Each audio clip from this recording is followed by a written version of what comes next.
শুরু করলেন ঈদের দিন? আপনি আর কথাই কইেন না, শরীরে লড়তে পারেন না, আইছেন কথা কইতে। সব নষ্ট করাই মহিলা।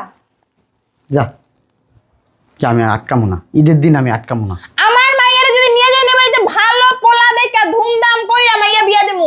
যে জামাই ঈদের দিন আমার সালাম করে 1 লাখ টাকা দিতে পারবো, ওই জামাইয়ের কাছে মাইয়া বিয়া দেমু। নে এই 2000 টাকা তোর। কি করতেছো তুমি? এটা কোন নিব কি লিগা? এটাকে তুমি আমার মাইয়ারে দিছো না? আরে আমার দাও কেন? আমার মুখের উপরে তো ছুরা মারলেন, আমার এই সদগা দিয়া গেলেন। তাতে কি হইছে? নার ব্যাগে রাখ, গাড়ি বেরো তৈব। চল চল, পাও ধরে মাপ চাইলো আর কোনো কাম হইব না। ঠিক আছে, তোরে কত আনতে যাইবো পায়ে ধইরা মাপ চাইবো আয়। গই রাইবো রাস্তায় গই রাইবো।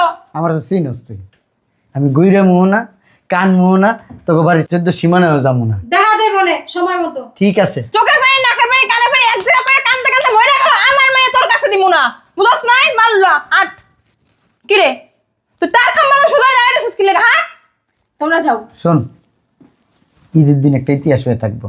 জামাইরা সেটা বউ গেছে গা, জামাই বউরে তালাক দিয়ে দিছে। মনে করছিলাম কি তুই ভালো হইছস, তুই তো জামাই পাইতে পড়ছস। এই আট, মা বললে পরিচয় দিস না, জামাই লয়ে থাকিস।